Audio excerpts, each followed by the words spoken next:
What's up? This is Technically Correct with Tyler Bischoff, and on today's show, Dra Gibbs-Lawhorn is the best player in the Mountain West, right? Or is he being disrespected by analytics? Plus, U.S. hockey takes on Sweden in a quarterfinal, and Major League Baseball has some juicy drama with the Players Association. I get to talk about basketball analytics because they're being really mean to Dra Gibbs-Lawhorn, UNLV's best player. This is almost as good as when the Mountain West decided its championship by computer rankings. This is what I live for. Here we go. So first off, I want to start here. Dra Gibbs-Lawhorn is one of the best scorers in the country in the month of February. He is tied for fourth in the month of February in points per game at 29.3. He has been scoring just about as good as anybody else. It's a 4-game sample size. It's pretty small, but he's been really good in the month of February, and it deserves a ton of recognition because UNLV having anything that we can point to and say is top 5 in the country is remarkable. Now, quality of competition matters, right? He's doing this against Mountain West competition, not against, say, Big 12 competition, right? So the quality of competition matters. I'd imagine there are a lot of players across college basketball that could play in the Mountain West and have 4 games like Dra Gibbs-Lawhorn has. But he is doing it and is doing it in the Mountain West, just in conference play. So expand this beyond the month of February, but all conference games. Because, by the way, when Mountain West Player of the Year is voted on, when Mountain West first team, second team, and all that is voted on, it's just what you do in conference games. Just in conference play, he's first in points at 21.8 points per game. And here's some advanced stats for you. There are 12 players in the Mountain West with a usage rate of 25% or more. Usage rate is just a fancy stat for basically saying how much does the offense run through you? How much are you generating the offense as opposed to just being a guy who catches and shoots threes or catches and dunks or whatever it is, right? Dra Gibbs-Lawhorn has a very high usage rate. Of the 12 players that are 25% or higher, he has the second best effective field goal percentage. So generally speaking, usage rate, the higher it is, the more you're used, your efficiency is going to drop. That's the typical thing. He's been very efficient despite having one of the biggest workloads in the Mountain West. He's been excellent, has been really, really good.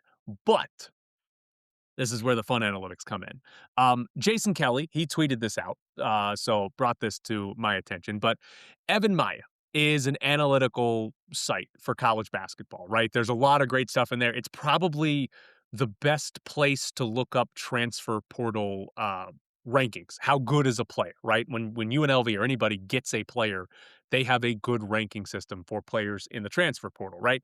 And they have a bunch of player ratings. They have a bunch of like lineup ratings for this 5-man or this 3-man lineup for every team in college basketball, and obviously team ratings. But according to Evan Maya's rankings, Dra Gibbs-Lawhorn, the leading scorer in the Mountain West, is the 31st best player in the conference. Seems impossible, right? Now, here's the key, and this is where I love to explain things. Evan Maya's player ratings are largely based on how the team produces points for and points against, but on a per possession basis, when that player is on the floor. So basically, you outscore your opponent when this player's on the floor. He's good. You get outscored when this player's on the floor. He's bad. That's the general consensus of that rating. And not a bad one, by the way. The problem is that Dra Gibbs-Lawhorn never comes off the floor. He plays all of the minutes for UNLV. And UNLV has gotten clobbered in games this season. Just in Mountain West play, you've got the Wyoming blowout, the New Mexico game. The final score didn't turn out to be as bad, but they were getting crushed in that one. And then we obviously had like the Alabama game in the Players Era Classic. There have been some really bad games, and Dra Gibbs-Lawhorn is always out there, right? And I think what this ranking, what this stat tells us about Dra Gibbs-Lawhorn is he needs help from his teammates. Because obviously, if you watch UNLV and watch Dra Gibbs-Lawhorn, especially recently, he's very good offensively. He is an excellent scorer. He does the most important thing in the sport at a very high level in the Mountain West. He is much more valuable than the 31st best player in the conference. Now, he isn't the best defender. right? Josh Pastner, even just yesterday when he talked to the media, Josh Pastner said that he benched him for 40 seconds against Boise State because Dra Gibbs-Lawhorn was not playing well enough defensively, right? So he's not the greatest defender, and UNLV is a bad defensive team, right? And if you take Evan Maya's numbers, because he breaks them down offensively and defensively, when he's on the floor, Dra Gibbs-Lawhorn, he's the 13th most important offensive player in the conference.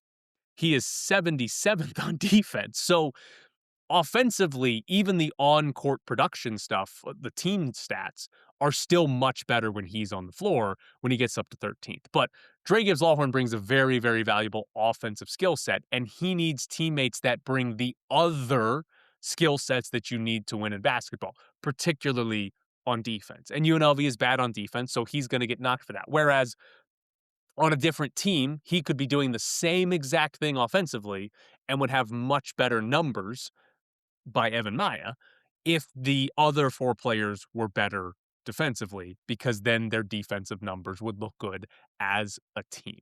I think the important note here is know what the stat means, right? Like Dra Gibbs-Lawhorn and his Evan Maya number is low, not because Dra Gibbs-Lawhorn has necessarily been bad, but because UNLV as a team this season has been bad, specifically on defense. Because I'll give you another analytics-based stat. Bart Torvik, great website as well for college basketball analytics. Bart Torvik has player ranking numbers that are based pretty much on the player's output alone.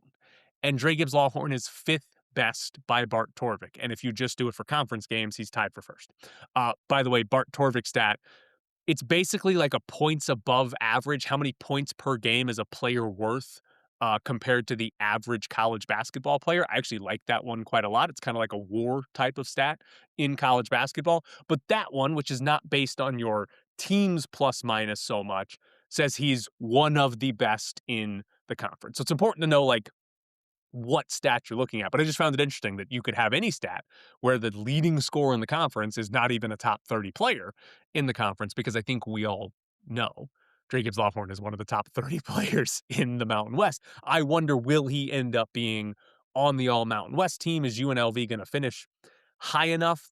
Right now, they're fairly close. They're not too far away from being in the top four to where he's going to have a legitimate shot at that, especially if he keeps this up, right? If he keeps doing this, if we're talking about, what do they have left? 6, 7 games? If he scores, 20 plus points in all but 2 games the rest of the season, he's probably going to be there. If he's got a downturn where he's got like a 12-pointer, an 8-pointer, a 14-pointer, then he might fall off because UNLV probably loses all the games, and they fall in the standings and his numbers fall as well. Now, I got a lot on UNLV basketball today because yesterday when Josh Pastner talked to the media, he talked a lot about injuries. And the first thing I want to get to is something Pastner said almost in passing, right? He was asked specifically about his team being in really good shape, right? Finishing games strong, guys not being tired. And Pastner talked about like, that's a non-negotiable for his players. Like they've got to be in great shape, and that the reason they're in great shape is because of what they did in the summer all the way into the season starting, right? Get your players into great shape, right? He wants his players to be able to play without getting tired, right? That's a very important thing to Josh Pastner. And while he was talking about that, he threw in this quote: I ran the guys a lot in the summer.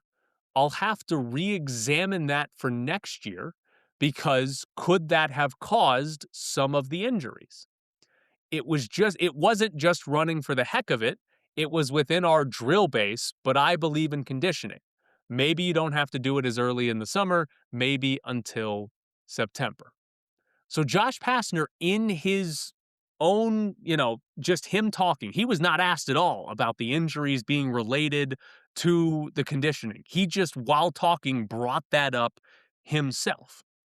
Basically questioned his own conditioning, questioned his own coaching, because UNLV has 2 players that have a fractured foot and are done for the season. Miles Che, who never played, and Laji Dembele, who played 5 games. And Josh Pastner saying, hey, in his mind, while talking to us, like, did I run these guys too much? Did they get hurt because of that?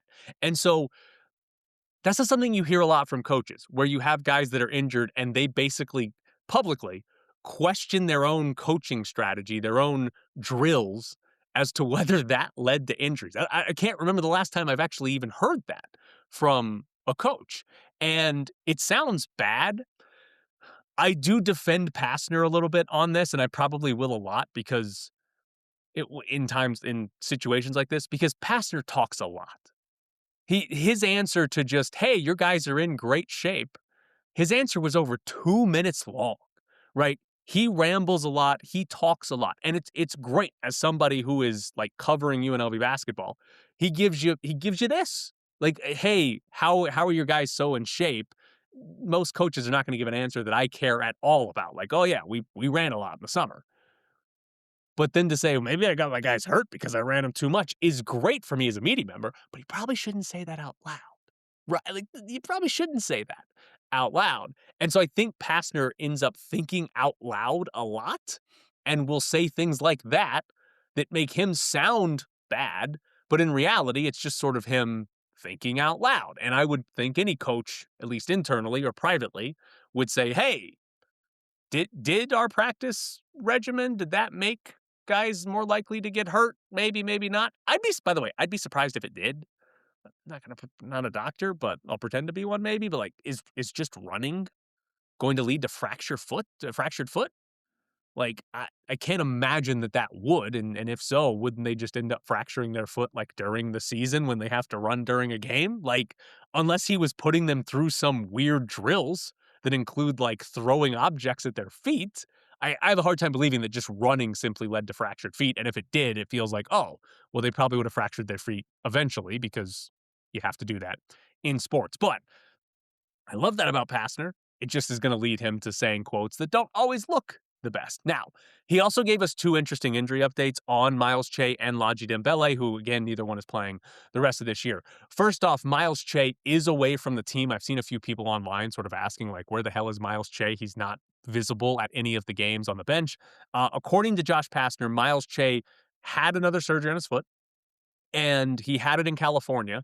His parents live in California, and so he has just stayed with his parents while recovering from this because Pastner basically said it's easier for him to be with his parents to just do everyday tasks while he's recovering. Pastner specifically said that he'll be back with the team once the doctor says he can walk in a walking boot.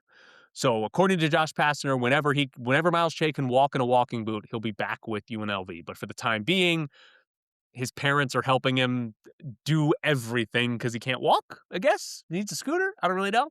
But that is the Miles Che update. The Ladji Dembele one is that Ladji Dembele is going to have another surgery on his foot. Pastner specifically said probably eventually is what he said. But according to Pastner, it's probably going to happen this month. And he's going to have another surgery on his foot. He already had one surgery in the summer. He's having another surgery on his foot. Pastner said both players, the timeline should be that they're ready to go for the summer, right? Obviously, these guys both had setbacks, having to have another surgery. So timeline, whatever, might not be great, but he said they should both be ready to go for the summer. So looking ahead to next year for those two should be fine. But those are your two updates on two guys that are out for the rest of the season. Now, UNLV plays Colorado State tonight, and I've got the most mind-blowing analysis you're ever going to hear, right? This is why you tune in to listen to me. Fouling out of a basketball game is bad. I know you've never considered that before. I'm bringing you new information, but when you foul out of a game, it's not good. And I'm going to be completely honest. I think it's the most important thing for UNLV basketball. Their number one thing for UNLV and how successful they are is, do they have players fouling out? Because this season, when a player fouls out of a game, UNLV is 6-11. When they finish the game and nobody fouled out, they're 7-1. 7-1 when nobody fouls out of the game, right? And I think more specifically for this team, it's looking at the two best players. Dra Gibbs-Lawhorn, not quite as bad, but he has fouled out of 4 games. They're 1-3 when he fouls out. The last time they won a game that he fouled out was against Memphis, way back early in the non-conference schedule. Kamani Hamilton has fouled out quite a bit more. They're 3-7 when Kamani Hamilton fouls out. Notable exception, they did win that Utah State game when Kamani Hamilton fouled out. But they're 3-7 when Kamani Hamilton fouls out. Last 2 games UNLV has played, Nobody has fouled out. They've won the last 2 games that they have played. The issue, I think, for UNLV is that they just don't have depth. They have 3 good players and then some guys, right? Dra Gibbs-Lawhorn, Tyron Jones, and Kamani Hamilton. Those are the 3 good ones. UNLV can survive if Jacob Benarby or Howie Fleming fouls out of a game, right? But Dra Gibbs-Lawhorn, Kamani Hamilton, and Tyron Jones, they pretty much have to be on the floor. Tyron Jones hasn't fouled out this year, so good job by him. But when those 3 foul out and miss significant chunks, that's when it hurts UNLV the most. And problem, Colorado State is good at drawing free throws. On a per-possession basis, they're 3rd in the Mountain West at getting to the free throw line. UNLV defensively is last. They send people to the free throw line the most on a per-possession basis in the conference. So that could be an issue for UNLV against Colorado State.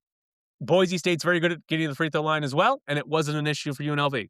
So we'll see what happens here, but that could be a big problem. It is a big problem for UNLV, but it could be a big problem against a team that generally does get to the free throw line quite a bit. Colorado State at least plays slow. Like, that's good news, so there's not as many possessions and less chances to foul out. So Colorado State playing slow might help in that regard. One other interesting part on this game, actually I got 2 other interesting parts in this game. These are the 3rd and 4th worst defenses in the Mountain West by defensive efficiency. Air Force and San Jose State are the worst 2, and they're horrendous. So the competent teams, these are the worst 2 defenses. They've both been a little bit better in conference play, but I would expect a low possession but high efficiency offensive game from both of these 2. What's interesting is the first game they played was not a high offensive efficiency game. UNLV was below 1 point per possession. Colorado State was only at 1.07 points per possession, which for UNLV's defense is one of their better games of the year, but they still lost. And then the other interesting part of this is the 3-point shooting for Colorado State. They are 5th in the country in 3-point percentage. Their center shoots 43% from 3 and takes about 2 per game. So all 5 guys they'll have on the floor can shoot. They shoot it very well. How does UNLV defend that? How does Pastner defend that? We've seen him go with no center lineups the last couple of games, specifically against San Jose State. He did that to try to prevent San Jose State from getting threes. So does he feel the need to do that again? Colorado State is not as good of a rebounding team as Boise State was. Boise State presented the problem of, hey, their center shoots threes, but they're also really good rebounding. So can you afford to play small? UNLV got hammered early, but eventually did a good job rebounding against Boise State to come back and win that game. So they play Colorado State tonight. Mountain West standings are a little bit interesting. UNLV is in 6th. The win would keep them within a game of the top 4. The top 4 get a bye. Remember, the 5 seed no longer gets a bye. I think the important sort of spots in the standings, if you get to 4, you get a bye, so you don't even have to play on the first day. That's obviously important. And then 5 and 6, I think, are very important. There's a big difference between 6 and 7 because 5 and 6 are going to get to play San Jose State and Air Force in the first round, which you have to show up and play the game and exert some energy, but you shouldn't be losing to either of those teams. I'm not going to call it a bye, but it's close. So falling to 7 means all of a sudden you've got to play a more legitimate team. We'll see who ends up falling to that 7 spot, but it could be Wyoming, who beat UNLV by 40 points earlier this year. So top 4 is good because you get a bye. 5 and 6 is good because your first opponent is bad. 7 would be kind of a disaster because then you have to play a legitimate college basketball team in the first round of the Mountain West tournament. Battle Blast, been serving Las Vegas since June 2012 with the very best in family entertainment. We are proud to provide the best facility, equipment, and service possible. Strap on laser tag vests, step into the 5,600 square foot 2-story arena designed to look like a worn-torn city street. An exciting atmosphere filled with exhilarating music, blacklight effects, and fog. Battle Blast also features a viewing deck for those not playing can watch players vest up and catch a view of the action going on in the arena. In between games, check out our arcade and prize center and enjoy tasty treats from our snack bar. Birthday parties, sports teams, group outings, and corporate events. Battle Blast does it all. We want to make your Battle Blast experience so good you'll want to return again and again. Battle Blast is the ultimate destination for family fun and friendly competition.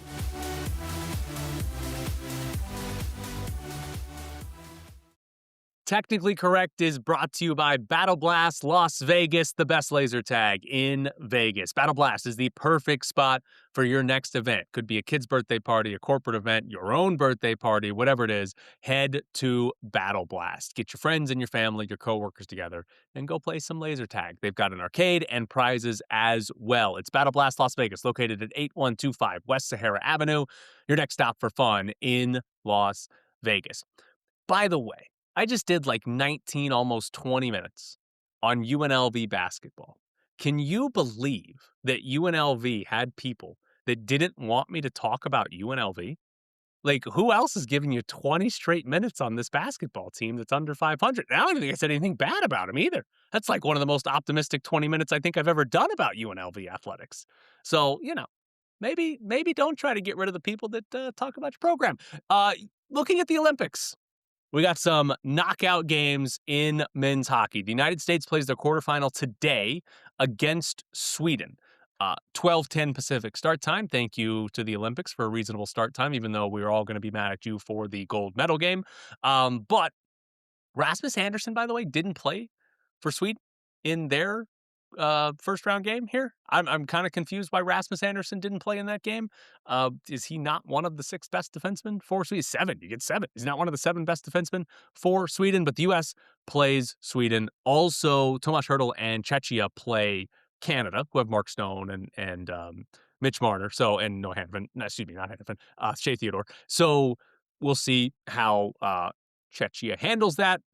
Canada's probably going to win because Canada looks really awesome.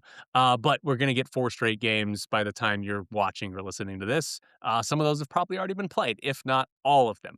In the NFL, Clint Kubiak, this is very interesting to me, apparently hasn't watched much of Fernando Mendoza. So Kubiak, while he was still coaching the Seahawks, and he coaches them all the way through the Super Bowl, obviously, one of the things that I thought was curious was like, how much had Clint Kubiak watched or paid any attention to Fernando Mendoza? Because the Raiders were an intriguing position for him to take because they had the number 1 pick, right? But the number 1 pick is almost certainly going to be Fernando Mendoza. So how excited you are about the Raiders having the number 1 pick really is how excited are you about Fernando Mendoza and how much Indiana football did he watch? Well, Clint Kubiak said about Mendoza, my exposure is very limited. I saw him play the national championship game. I saw the interviews he's given after those games and how team-oriented he is. I look forward to getting to know the player better, but obviously a really talented guy with a bright future. We'll see where it ends up, but we've got a lot of work to do to get to know him before that time comes. So Clint Kubiak, unless he's intentionally lying, which I don't think he has any reason to lie at this point, Clint Kubiak hasn't watched much Fernando Mendoza. And the reason I find it interesting is that he took a second interview with the Raiders and with the Cardinals before the Super Bowl. And then after he did both of those interviews, it got reported that, hey, he's almost certainly going to take the Raiders job. And it makes sense, again, because they have the number 1 pick. The Raiders have the number 1 pick. What do the Cardinals have? Kyler Murray, is that a good thing? They might be moving on from it, right? So it's very obvious, like, yeah, the number 1 pick, Fernando Mendoza, is more attractive. But is it? Like, I guess, like, you're just assuming if you're Clint Kubiak that it's going to be that. Like, that's the part that I found fascinating is he doesn't know how good Fernando Mendoza is because he hasn't watched him. Because what happens, here's the hypothetical that could play out poorly, right? What happens if Clint Kubiak does start watching tape on Fernando Mendoza and doesn't think he's good? What if he watches tape on him and is like, oh, he doesn't really fit my offense, right? Like, then it's like, oh, you took this job in large part because of the number 1 overall pick and you're not happy with who the quarterback's going to be of the team for your entire tenure, most likely. If it goes poorly, you're probably gone before he is. If it goes well, you're both together for a long time. I don't know. I'd be surprised if that happens, but it's just interesting to hear him basically say, like, I haven't watched Fernando Mendoza. And so that's a big reason why this job was more attractive than the Cardinals. Also on the Raiders, Ian Rappaport went on with Rich Eisen, and he brought up a scenario with the Raiders that I had not thought of yet. And it was basically, could the Raiders just give Max Crosby another raise to make him happy and hope that he stays? And Ian Rappaport, he said people love money, but he basically was like, I don't think that's what Crosby wants. He specifically said that Crosby wants to play good football into December and January. I had not even considered the idea that the Raiders could basically like bribe Max Crosby with money to just stay like, hey, Max, we know we just gave you a raise last offseason. Here's another huge signing bonus. Take more money from us and stick around, right? That would be very funny, but it's probably not what Crosby actually wants. Um, so we'll see if we ever hear something more official from Crosby or the team itself. I don't know. One other interesting thing from Rappaport, though, and I say interesting as in, oh, this would be terrible. Rappaport said that he thinks the Raiders are looking to go from worst to first, and specifically mentioned the Commanders from a couple of off seasons ago when they drafted Jaden Daniels. If they try to skip a rebuild again, I, I mean, the franchise has been trying to do that for the whole time they've been in Vegas. Skip the rebuild, just do it now. And it hasn't worked once because you need to actually take some time to build up this entire roster. You do not like the only way the Raiders get to skip the rebuild is if Fernando Mendoza is awesome right away. That's it. And maybe he will be. But if Fernando Mendoza is incredible as a rookie, they might be able to skip the rebuild. If Fernando Mendoza needs a few years before he's good, or if Fernando Mendoza is just average, which is probably the most likely outcome, right? You draft a quarterback, it's more likely that he's average than he's terrible or he's great. Then trying to skip the rebuild and do it now is not going to work. And you're going to end up probably drafting players that are not good fits or signing guys that don't fit the window or keeping Max Crosby who doesn't fit the window. It's just like they're so close to doing things right. It's going to take some time and some patience, but they're so close. And if they decide, oh, we got Mendoza and Kubiak, let's win right now. We can win the division right now. They're just going to be stuck in the same exact cycle of being terrible unless Mendoza is awesome. One more NFL story for you. Missouri is trying to kick the Chiefs out. So the Chiefs are leaving Missouri. They're going to leave Missouri. They're going to go to Kansas and get a new stadium built over there with some public money. That's not expected to be done, though, until the 2031 season. There's a member of the Missouri House who introduced a bill in Missouri that would stop selling the specialty license plates that have the Chiefs logo on it, would stop selling those in the state of Missouri, which is kind of funny. But then he also said, this is apparently not actually part of the bill, but he also was like, hey, the county stadium authority that owns the stadium the Chiefs play at should kick them out right now. He's like, I don't care if they have to go play at a high school field. Just kick them out right now. I don't know if they can do that. They'd probably have a lease and have to pay some money. But I just love that somebody in the Missouri House is like, get them the hell out of here right now. We don't want to see them even play in our state ever again if they're leaving us now. But this has been Bischoff's Briefs, brought to you by Battle Blast Las Vegas. Host your next birthday party at Battle Blast. You book the party package, you're going to get a private party room, you're going to get a host, pizza, soda, arcade tokens, and laser tag. And you can add on a game for yourself for the adults after the kids are done playing, or you can just book it for your own birthday party. It's Battle Blast Las Vegas, located at 8125 West Sahara Avenue, your next stop for fun in Vegas. So here's a show update for you. If you've noticed, I haven't missed a show this week, even though I told you I was going to miss one because I had to get my keyboard fixed. My spacebar doesn't work, and I've been using for a laptop a Bluetooth keyboard. Not the greatest when you have a laptop. It kind of defeats the purpose of a laptop. Well, the part finally came in. I'm probably not going to have a show on Friday, it sounds like, to go get my laptop fixed. So that's probably what's going to happen, but I'll keep you informed. Now, we have an A's story to get to, and then a Major League Baseball story to get to. That's a lot of fun. Well, not fun for everybody, but good news for the A's, or for fans here in Las Vegas for A's games.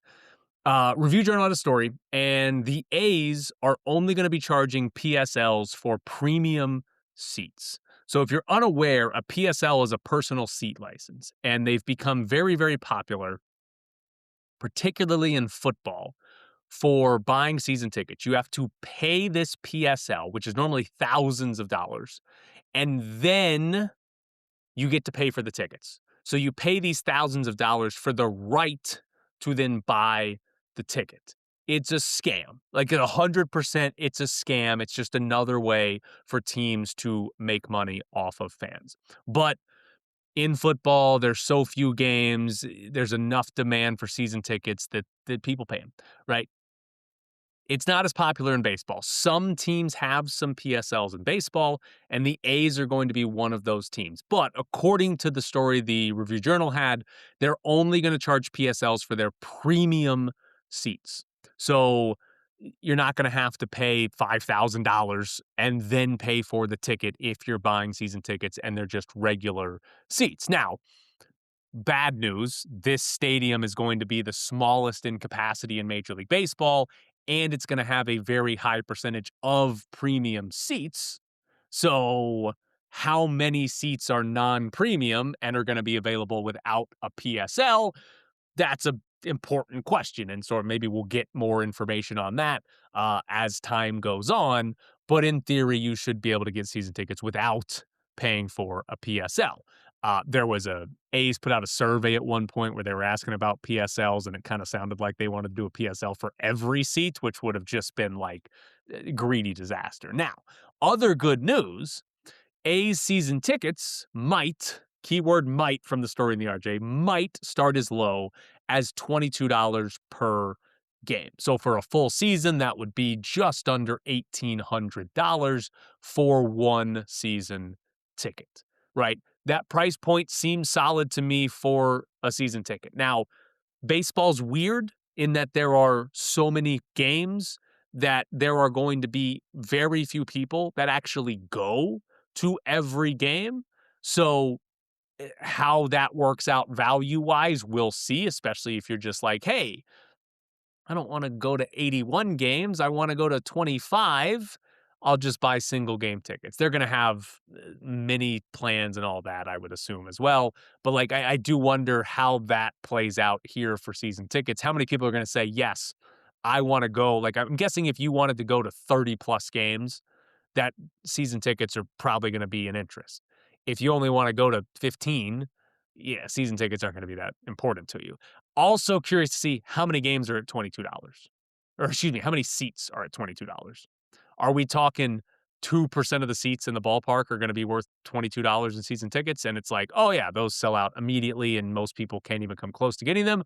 Or is there going to be a significant amount of seats that are $22 per game season tickets? We'll see. So I still have some questions, but overall, good news for ticket prices in Vegas when the A's come here, at least for now. Now, the bigger story in baseball from this week is the NFL Players Association, or excuse me, MLB Players Association. So Tony Clark was sort of the top guy, the chief executive of the MLB Players Association. And he resigned yesterday. And he resigned, according to Jeff Passan of The Athletic, he resigned after an internal investigation revealed that he had an inappropriate relationship with his sister-in-law, who had been hired by the union in 2023. So The Athletic did some reporting on this. There were some text messages in this internal investigation that between Tony Clark and his sister-in-law that were inappropriate. There has not been, at least as I've seen, any more reporting or update on what exactly inappropriate relationship means, because it's vague enough that it could be as benign. It could be as benign as, oh, he, got her a raise and she didn't have to come to work or something like that. Or it could be as serious as he was having sex with the sister-in-law, right?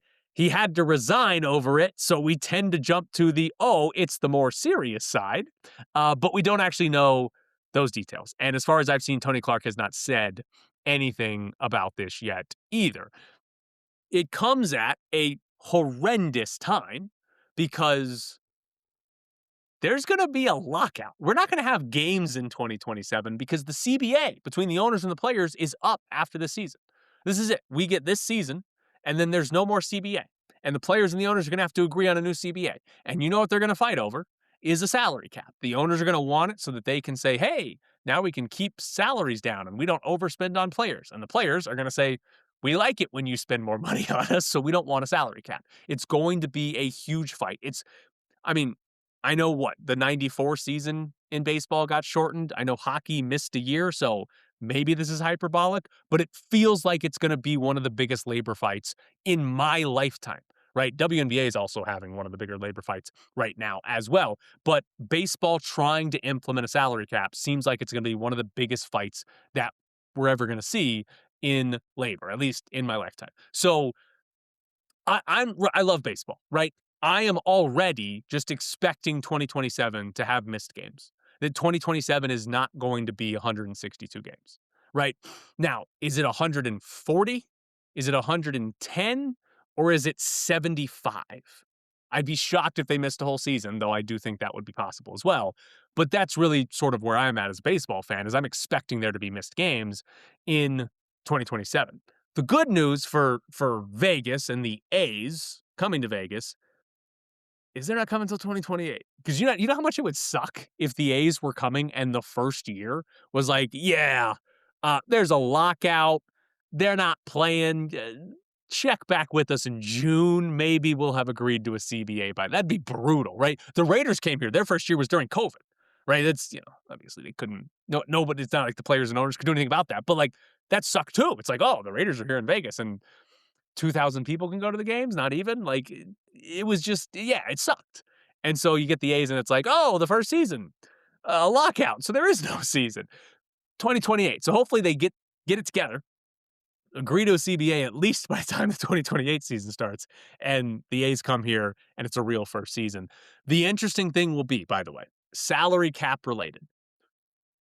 If they get a salary cap put in, what does that mean for a team like the A's? And I'm sure as we get closer to them coming, and if there's a salary cap put in place, I'll talk about this a lot more. But you would think in theory that the A's, a team that spends very little historically on their roster, would benefit if there's a salary cap in place, because now the Dodgers can't give Kyle Tucker $60 million while also having Ohtani, Betts, and Freeman all under contract, right?